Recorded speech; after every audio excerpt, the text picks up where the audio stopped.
Tahu jiwa itu apa? Jiwa itu cahaya. Dan siraman jiwa juga cuma satu, cahaya. Ceramah seperti ini tidak menyirami jiwa. Ceramah saya ini hanya membangkitkan pikiran kalian supaya sadar bahwa jiwamu yang terbuat dari cahaya itu perlu makan hari ini, perlu nutrisi. Dan selama ini kita abaikan. Maka jiwa itu disebut yatim. Yatim itu yang tak beribu, yang tak berbapak. Manusia tidak ada yang nggak punya ibu, nggak punya bapak, nggak ada. Jadi yatim dalam pengertian fisik itu sebetulnya tidak ada. Yatim itu yang ada adalah spiritual. Karena yatim itu yang tak beribu, yang tak berbapak. Berarti datangnya ke semesta tidak dilahirkan. Maka jiwa tidak dilahirkan, tapi jiwa ditiupkan. Makanya mentelantarkan yatim, sebetulnya mentelantarkan jiwa kita sendiri. Coba kalian sholat. Ketika sholat, sibuk saja dengan gerakan-gerakan sholat. Sibuk dengan bacaan sholat. Sementara jiwamu merana.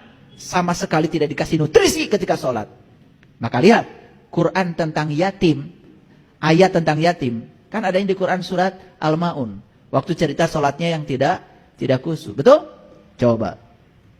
Ara'aital ladzi yukadzibu biddin, fazalikal ladzi yad'ul yatim, wa la yakhuddu ala ta'amil miskin, fawailul limusallin. Jadi orang itu disebut celaka sholatnya ketika dia mentelantarkan yatimnya.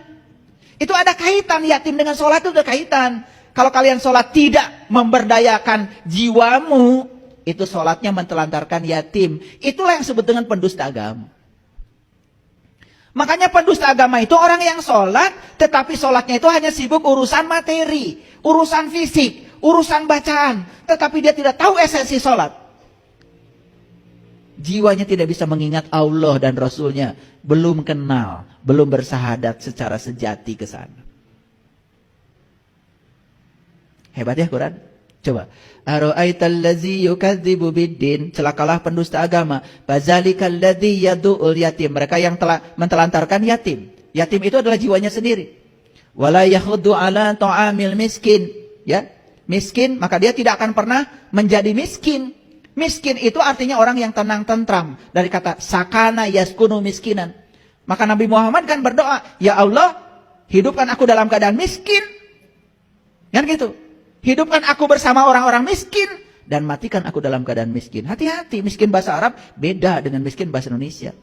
Miskin dalam bahasa Arab artinya tenang, tentram, damai. Itu dari kata sakana yaskunu miskinan. Sukun itu artinya sudah mati, tidak bereaksi. Kalian kan masih tersinggungan, marahan, belum miskin itu namanya.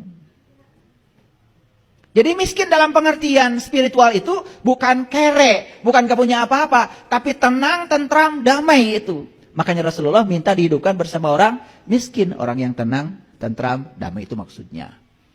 Wah, dan Rasulullah juga mengajarkan kita jangan kaya-kaya, miskin aja. Lah, mau ngaji aja sama saya gak punya ongkos. Ya, lanjut. Makanya fawailul lil musallin, celaka orang yang sholat. Apa? Alladzina hum an sholatihim sahun. Sholatnya itu adalah sahun. Sahun itu lupa pada jiwanya sendiri.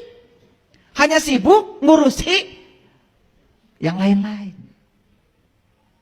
Gitu. Coba sadari kata-kata saya ya, biar tambah pinter. Tahu sekarang pendusta agama? Siapa? Yang mentelantarkan yatim. Yang mentelantarkan jiwanya sendiri. Kalau jiwanya sendiri ditelantarkan, otomatis dia juga tidak akan punya cinta kasih. Tidak peduli pada orang lain. Siapa di dunia ini, manusia, yang selalu bersama ibu bapaknya?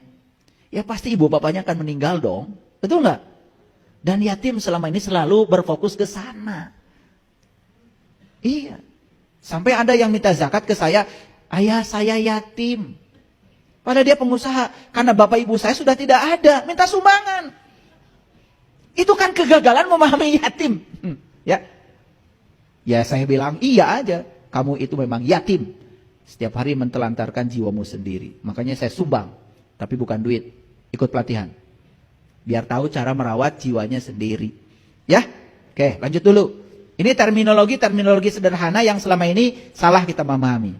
Maka di Quran Allah mengatakan, innal munafiqina yukhadi'unallah wa huwa khadi'uhum wa idza qamu ila shalah qamu kusala yura'unan nas wa la yazkurunallaha illa qalila. Sesungguhnya orang munafik itu adalah orang yang suka menipu Allah.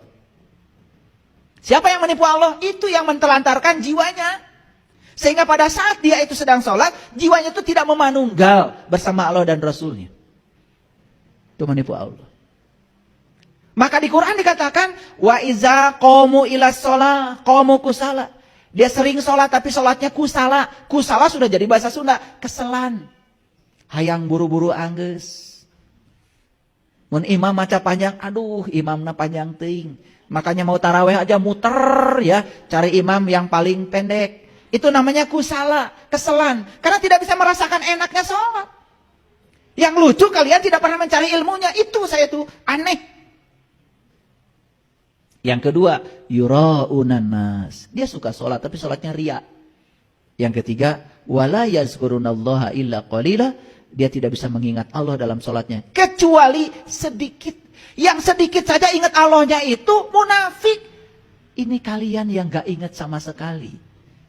Gelarnya apa? Saya nggak tahu, belum menemukan di Quran. Karena yang munafik itu yang ingatnya sedikit. Nah, yang model-model kalian yang nggak ingat sama sekali, nggak tahu itu, nggak ada gelarnya di Quran. Cari aja nanti, kali aja ketemu, kasih tahu saya. Ya?